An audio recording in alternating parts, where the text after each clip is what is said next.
So we're going to close out a series this week. We've been calling it Stand. And here's what we've been talking about. Just what does it look like to be able to, in a culture, whether the culture is one extreme or the other, what does it look like for a Christian to take certain stands, right? At certain times in your life, everybody has to take a stand.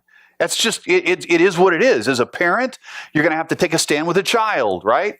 As a parent, you may have to take a stand with your parent one day, right? I mean, there's just places in your life with your boss, in your marriage, that you will have to take a stand, have a conviction that you have to express in a way that reflects what you truly believe. We have been talking about this guy. His name is Daniel. He's an Old Testament character, and he lived at a really rough time. This is a guy that was basically ripped out of his culture, taken away from his family, taken away from his whole belief system, was removed, was put in a foreign land under foreign leadership, in different schools, taught a whole new language, a whole new culture, and they tried to erase from him everything about his God. So he basically was taken at a young, influential age and put in a whole new system, and that was his life. Him and a bunch of his buddies who were the best in the land. And his land, his country, was then decimated, was ruined. But in the middle of all that chaos, we have been looking at different ways that he and his buddies took a stand. And it's amazing because they didn't have Facebook, and they didn't have Instagram, and they didn't have all these ways to voice their discontent in their culture. And they didn't even do that. They never made a placard and a banner and a sign and went out and stood out in front of the palace, because half the time they were probably living in the palace. But they found a way to take a stand in their culture. They did that in such a way that the people around them even recognized the reality of their God. And we're going to see that at the close of the message this morning. That the people around them who didn't believe what they believed about God, had a whole different system of faith, they actually started recognizing that these men were blessed by God. And so they were able to do this. Today we're going to look at one of the most popular stories, I think, that ever existed. And it's the Daniel in the lion's den story, right? You've heard of this story? See, this is a hard story. I love this lion's den story, but the reality is most of us never grew beyond this. Let me see that picture that we put in there. Most of us never grew beyond this in our understanding of the lion's den, right? This is from the kids' coloring book of Daniel. And Daniel is look, he's so comfortable. This is an Instagram post right here. Like, he's got his feet up on the lion. Like, did you see last week a girl that graduated, and she had part of her degree program was she worked with animals, and she worked with this one crocodile farm or something. And so she took a graduation picture of her standing with this crocodile in her cap and gown. And right, that's what this is. Right? It looks just really tame. And there's nothing wrong with that, because when we're kids, we have a childlike understanding of faith in certain things in the scriptures. But for most of us, we never grew beyond this, to be honest. For most of us, we never read the story long enough. We didn't go deep enough into it, and we didn't realize that there's much more going on here. Daniel probably, when he was thrown into the lion's den, did not just sit down next to the kitty and start petting him on the mane, right? I mean, it just didn't work out that way. But that's where most of us probably got stuck. Now, I was thinking about that this week, and there are two struggles for me. When you think about where we can get stuck in our faith sometimes, there's two struggles, I think, that impact people who want to follow God, impact us greatly, right? One is a bad view of the Bible. Well, a bad view of the Bible, in other words, we've misinterpreted it, we misapplied it, or somebody misapplied it for us, we misunderstood some sections. One area that really messes with us is when we come up with a bad view of the Bible, right? When you have an understanding of Daniel in the lion's den that looks more like that comic book coloring page than it does possibly real life, right? That's a problem, because that creates a struggle for us. And you know what it does? It sets us up for the second problem I think we really have, and that's a weak view of God. A bad view of the Bible and a weak view of God create tension for us. And it's not just us. It exists in our culture. And I want to tell you, I want to make an observation real quick. Because when I was on vacation, one of our young celebrities in our culture had a really scary overdose, almost lost her life. In the morning that it happened, I got up, and of course, as per for me sometimes, I check my social media feed, and it's all over the social media feed that this young lady has almost died of an overdose. And immediately the thoughts and prayers are pouring in, right? I mean, that's every line is almost thoughts and prayers. And I love that. I love that people we're loving on this celebrity, because if you've never been in the limelight, I think most of us think that's really cool, but to be there is a whole lot of pressure. So I understand, I think, that this girl lives in this really weird glass bubble, and I don't want anybody to have that kind of pressure, right? That hurts my soul to think she would hurt bad enough that she would take her life to the brink like that. And so people were responding with thoughts and prayers, but I kept, as I read it, I thought that's really strange, and I'll tell you why I think it's strange.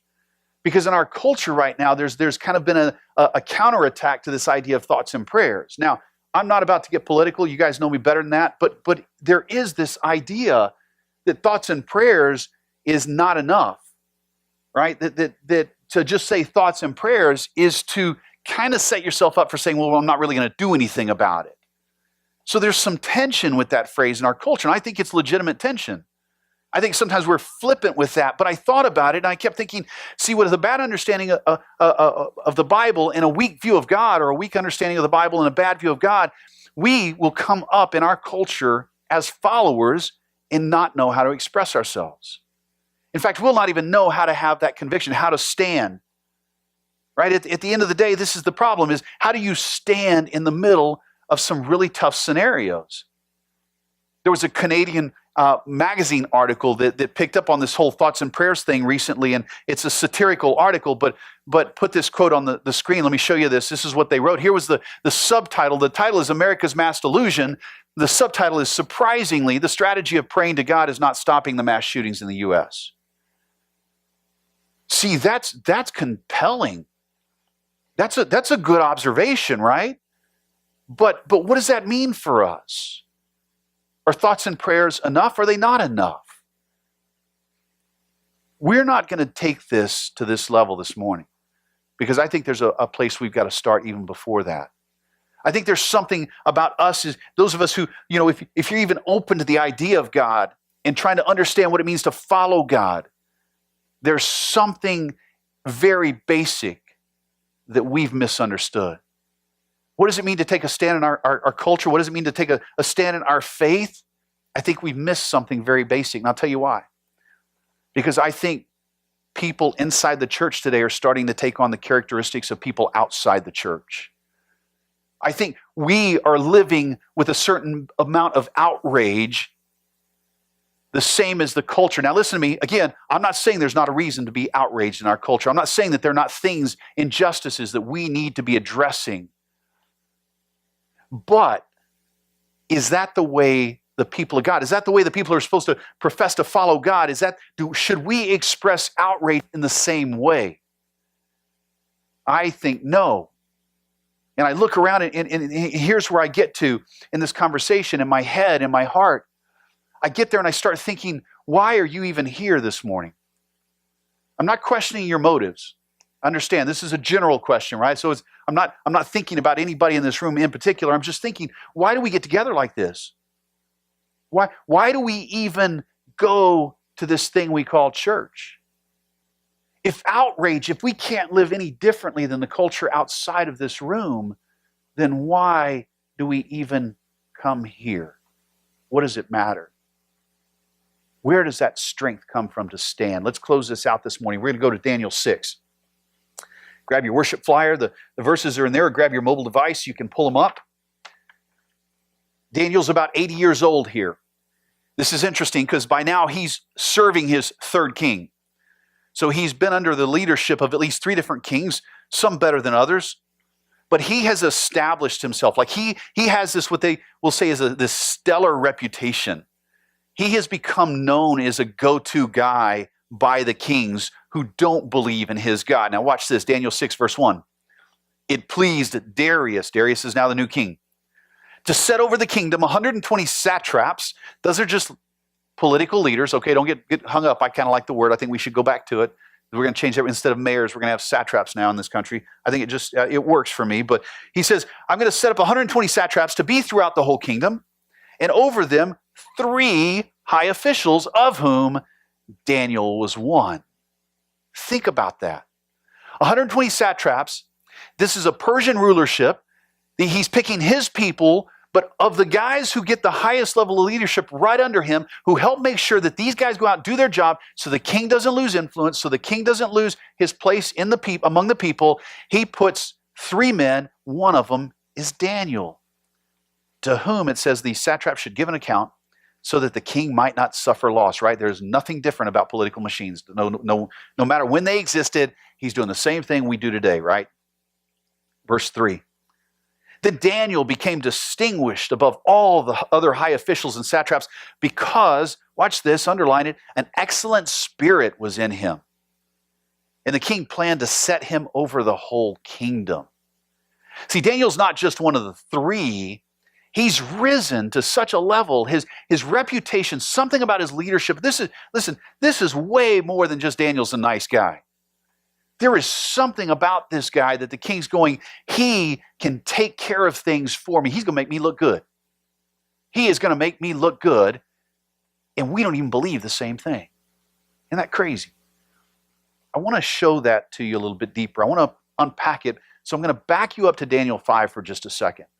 Because something happens in Daniel 5 where the same phrase, excellent spirit, is used. And I think it's important to connect these dots, that this has been growing with Daniel for a long time, how he's viewed by everybody. In Daniel chapter 5, the second king in this chapter, Belshazzar, Nebuchadnezzar's son is what the text will say, he has come to power finally.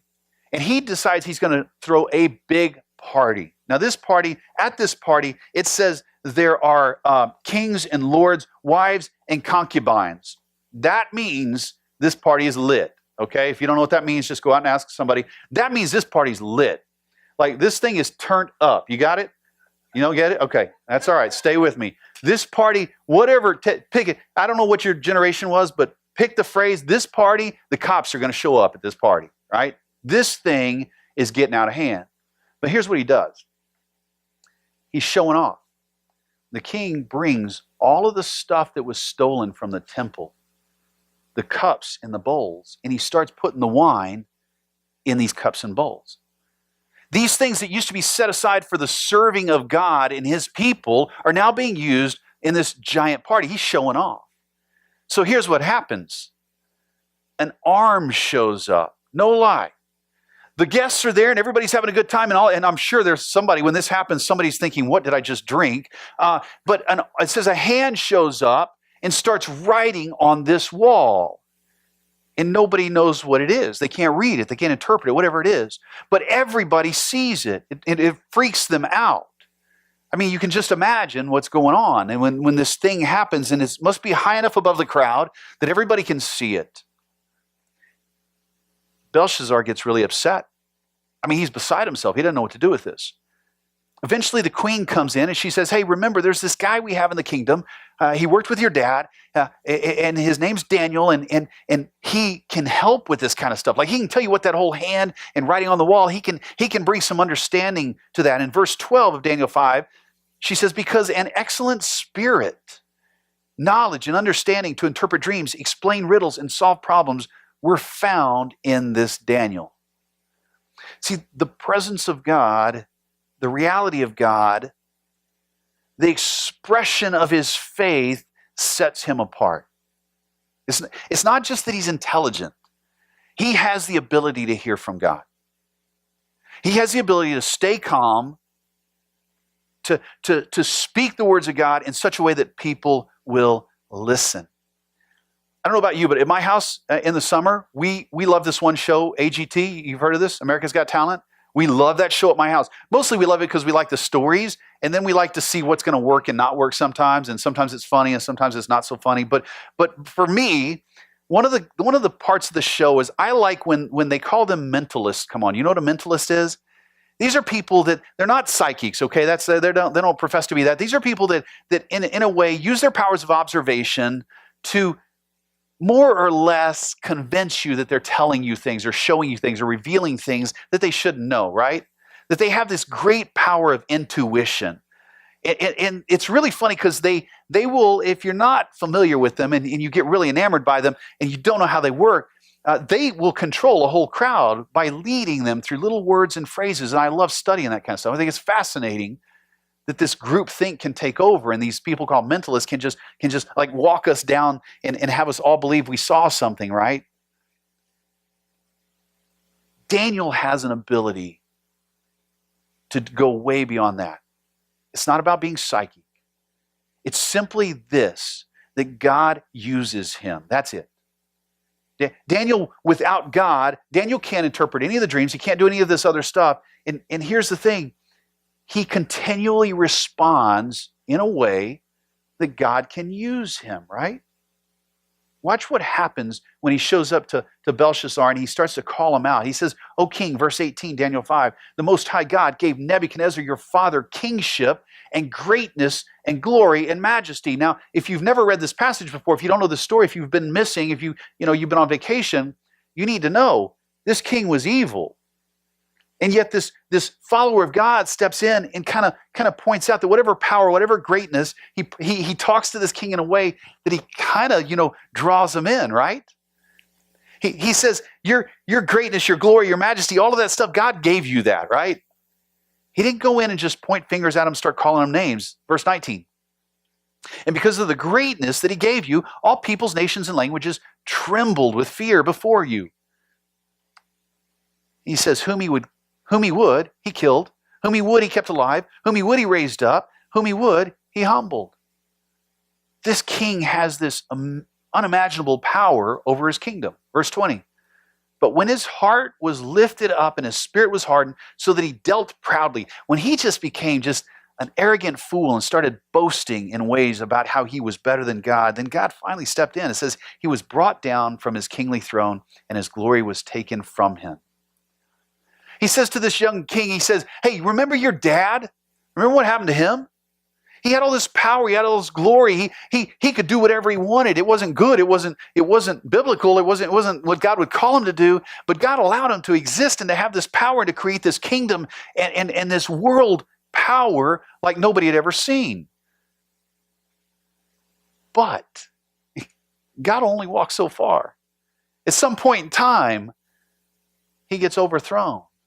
Right? At some point in time, God brings him down. God humbles him. But notice, Daniel doesn't rail on him, doesn't scold him.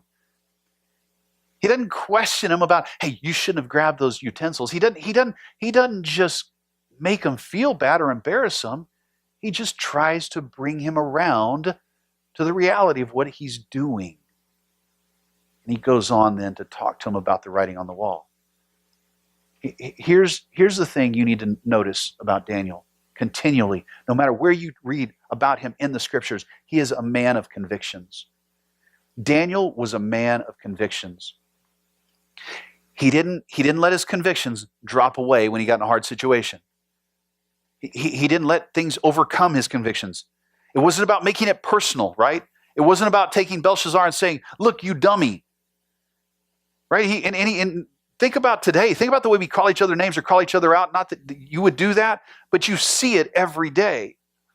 People calling each other out and just being so disrespectful for each other. Daniel's a man of convictions, and he doesn't go there. And yet, here's the thing. He could lose his life. Whatever he says to any of these three kings, they have the authority, the ability, the power to take his life away, right? I mean, you go to work tomorrow, you may have to tell your boss some things that you don't want to tell him, but probably your boss is not going to put a hit out on you, I hope. If he is, you may be in the wrong profession. I don't know. But I'm guessing that with all the stress and pressure you face, at the end of the day, it's not about you losing your life over some bad news when you have to go and talk to somebody like that. Daniel lived in that tension. He knew he could lose his life at any moment. But that tension never robbed him of those convictions. He had an excellent spirit. Okay, now go back to Daniel 6, verse 4. He's so good in this thing that the king's even thinking about putting him over the other two top guys. Verse 4, "Then the high officials and the satraps sought to find a ground for complaint against Daniel with regard to the kingdom, but they could find no ground for complaint." Why? He's got an excellent spirit. Because he was faithful, there was no error or fault was found in him. Verse 5, "Then these men said, 'We shall not find any ground for complaint against Daniel unless we find it in connection with the law of his God. He was a man of conviction. I'm not saying he's perfect. Look, this is not about, look, so many times we read these stories, and I know you can, I can sit where you're sitting, or I can even read this at home, and I can think, oh man, I'm not that good. It's not about being good. It's not about shaming anybody. It's not about you going, oh man, I messed up this week. I guarantee you, Daniel had areas of his life he messed up in, but he was a man of convictions. Yes, he fell short. Yes, he sinned, right? Paul tells us, Romans, everybody does this. This is human nature. We are a mess. But Daniel had these convictions, and these convictions were growing, and now he's 80 years old, and he's walked long enough, he's matured, and they just manifest daily, these convictions. Why do you get up and go to church? If this is supposed to be different than the world outside, then is it, right? That's the question I ask myself.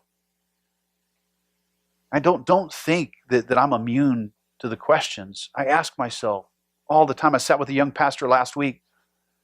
He said, man, I'm always asking myself, is this the way to lead this group of people? Because I don't want to have to stand before God and answer the hard questions one day. I love that kind of fear in a young pastor. I love that kind of fear in myself too. But why do we get up and go? Here's why I ask you that. Because you can have convictions, but convictions, watch this, write this down, convictions are always going to come with critics. Convictions. It doesn't, look, you may have convictions, your convictions may be wrong. Or you may have convictions that are completely biblical, and God agrees with your convictions, or you have taken your convictions from His Word, and so you are siding with Him in a sense. But listen, it doesn't matter. Either way, convictions are always going to come with critics. Somebody's always going to take a shot at you and your convictions at some point, somewhere, sometime. At some point, somewhere, sometime. You remember back when you were in school, and maybe for college students this still applies, but I remember a lot of times, especially I had a physics class in college that just chewed my lunch up. Biology great, chemistry great, physics not so much, didn't like it. And this professor loved to call and survey the class, right? So he'd put the answer up there, or he'd put up a selection of answers. He'd say, well, how many think it's this answer? Everybody's hand, how many think it's this answer? Okay, now you three, I didn't see you answer, pick one, and it's like you just kind of sitting back. I'd sit back and watch, go, like, I know this guy's really good. What does he answer? Because my hand's going to go up when his hand goes up. That's a lot of pressure, right? That's a lot of pressure. But that's just a classroom setting. No matter what your convictions are, you're going to face some critics at some point in time. And here's the thing. When we face critics, a lot of times our convictions cave. They just cave. They do. We give them up too easily sometimes. Look what happens, though, with Daniel, verse 6. So these guys are mad. They're going to try to find a way to beat him down. Then these high officials and satraps came by agreement to the king and said to him, O King Darius, live forever. I love that. Whoever said flattery will get you nowhere, they don't know what they're talking about. It goes a long way. Verse 7, all the high officials of the kingdom, the prefects, the satraps, the counselors, the governors, are agreed that the king should establish an ordinance and enforce an injunction that whoever makes petition to any god or man for 30 days, except you, O king, shall be cast into the lion's den. See, this is just dripping with honey right here. These guys are going in and saying, we're going to build this guy up. Like, come on, king, you're the greatest. You're God.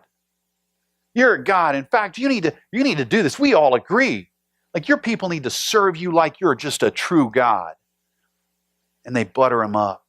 Verse 8, now, O king, establish the injunction and sign the document so that it cannot be changed, according to the law of the Medes and the Persians, which cannot be revoked. Therefore, King Darius signed the document and injunction. You think he knew what he was doing? See, I think they buttered him up. I think they suckered him. I think they walked him down this slippery slope of just stroking his ego. And he goes, well, yeah, my people believe this. I need to do this. Like this, a lot of times a leader, when they implement some kind of a law or change, right? There's all kinds of struggle with that, right? You got to make sure that the people of the land want the law, right? We don't have any problems with that today. And so, but this leader, he lets these people, they come in, they bring him a law, and they go, oh, well, let's just do this law. And he's thinking, well, this is easy. Like they're already in favor of it, so I can just go ahead and sign off on this thing. Verse 10, when Daniel knew that the document had been signed, he went to his house, where he had windows in his upper chamber, open towards Jerusalem. He got down on his knees 3 times a day and prayed and gave thanks before his God, as he had done previously. Daniel's not going up to this upper room. He's not going there to rebel against the king. He's not going as a protest. You know what he's doing? He's going because it's routine. He's going because that's his conviction. He's going because this is the established belief in his life. And by the way, he's going into his house, into the upper room. He's not standing on the street corner. He didn't go to the front of the castle. It says 3 times a day. Don't get stuck there. Don't start to think, oh, there's some magic formula. I got to pray 3 times a day. He probably prayed when he got up in the morning. He probably might have gone home for lunch or something, spent some time praying, talking to God, and then in the evening after dinner, possibly. I don't know. It just says 3 times a day. It makes sense to me. Maybe he ate 3 times a day. Maybe he just, when he was there, he just did it. But it was his routine. It was why? Because it was his conviction that there's a God to be served, and I need to know him. And so over the years, this is what developed. It's not that he was snubbing the king.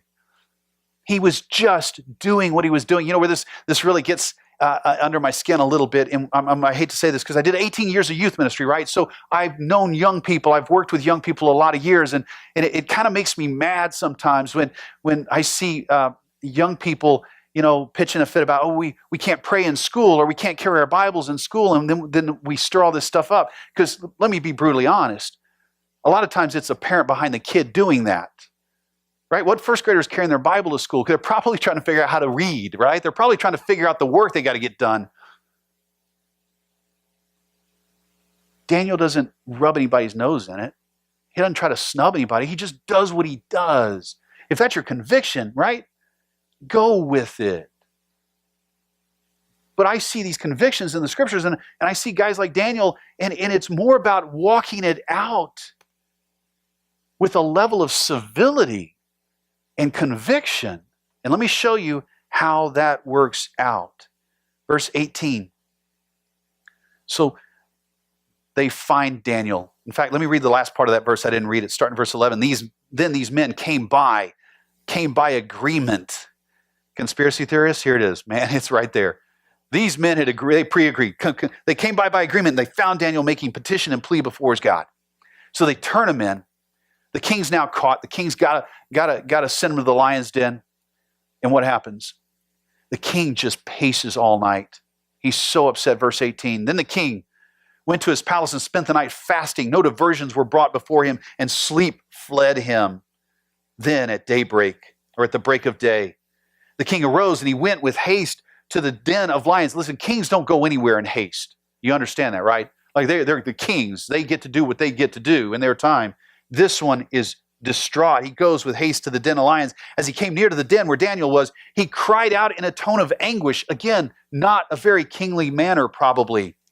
The king declared to Daniel, "O Daniel, servant of the living God, has your God whom you serve continually been able to deliver you from the lions?" This isn't about Daniel doing some big miracle. This isn't about Daniel having some kind of authority over the lions and getting to tell them, "Hey, sit down, cat. I'm in charge because God put me in charge." This is about God. And Daniel's convictions are for his God, not about for his own name. Verse 21, Daniel said to the king, "O king, live forever."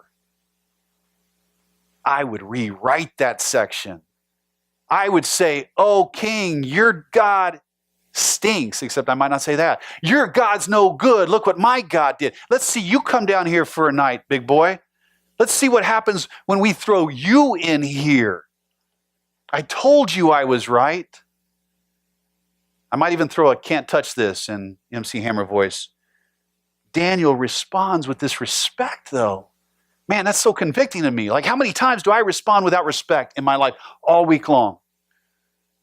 How many times do I respond without respect? And Daniel doesn't do that. He just says, "Live forever, King. I'm still here." I say, my God has come through. I love last week, Josh was helping me out while I was on vacation, and he made a statement last week, and I even put it up this week on our Facebook page. But he said, faith is our job, right? The outcome is God's job. Isn't that great? Y'all can tell him I said it was great. Make sure he knows, because he won't listen to this. He's in the kids ministry here today. But I love that he came up with such a rich statement. So the question now, and this is the hardest one, as we wrap it up, what kind of convictions do you have? What are your convictions? Where do they come from? Right? Who do you put your convictions on? Daniel had these strong convictions.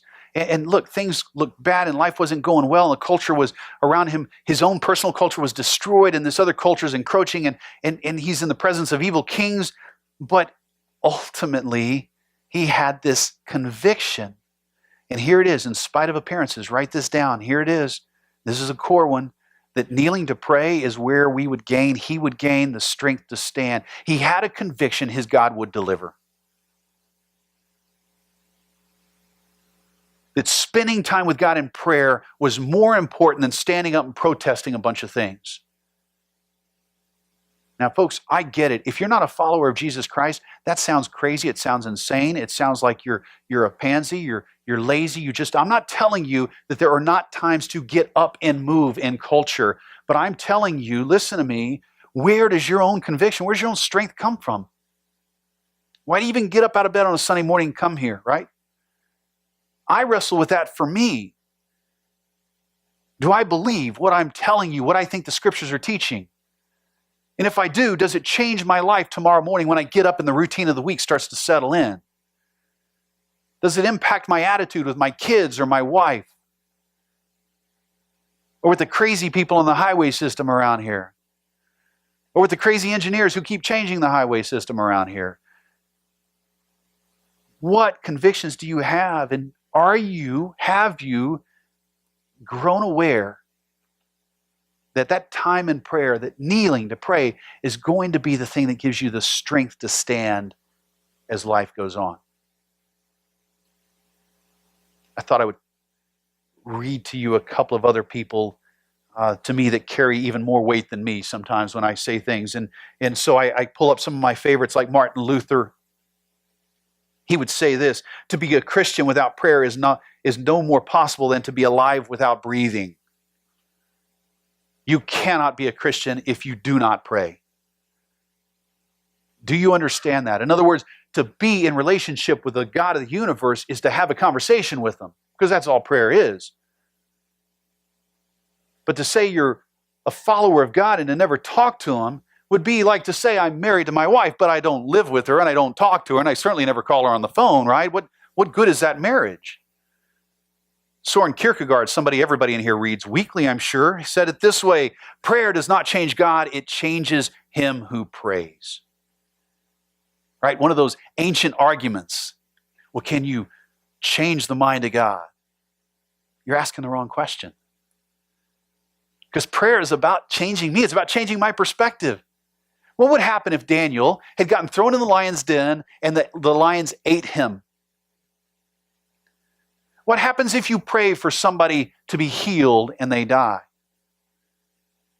I think I've mentioned this before, but I've got a Bible that I carried in college that has an obituary in the front of it, because as I was beginning my ministry trek, as I was being taken under the wing of a pastor in my area, and I made the comment one day, because one of the girls in the youth group, her dad was a big old strapping Department of Public Service officer, and he had brain cancer. And I just said in a little breakfast statement, man, I think God would love to heal this guy just to show people who he really is. And this pastor took that statement and ran with it. And we prayed in front of a whole church for this man to be healed, and he died. Now, when you've instigated something like that, now you have to ask the question, where's God? Where are my convictions? Is he still there? You pray for a marriage and it doesn't survive. You pray for kids to stop rebelling and they don't. Is your prayer still worth it? Daniel's conviction was that the God of the universe, it was worth spending time with him. And over that period of time, it didn't matter what happened. Right? The circumstances he left alone to God. He was just continuing in his faith, in his convictions. Last quote, Lisa TerKeurst is an author today that some of you may read. I find her excellent. She says, the reality is my prayers don't change God, but I'm convinced prayer changes me. Praying boldly boots me out of that stale place of religious habit into authentic connection with God himself. It boots me out. It shakes up my world. You know, when you pray and you're talking to God, and if you've ever done this and you're praying for things you want, and then you get up and walk away and God does the exact opposite. Isn't that great? Because it challenges me to go back to him. So it's not just about getting our way. It's about our convictions. Understanding that kneeling to pray is the only way we will ever, any of us, really stand firm in this culture. How will you kneel and pray this week? No matter what happens, no matter what the circumstances are, have you developed that conviction? Because that's the only path to standing in the kind of culture, kind of world that we're in. And that's not saying that it's getting worse. I'm not even trying to say that we're the worst it's ever been, or it's getting worse, or I'm not a doomsday guy. I think the world's always been a mess, personally. So where are your convictions? Will you stand? You're only going to get there if you learn to pray. Let me pray for us.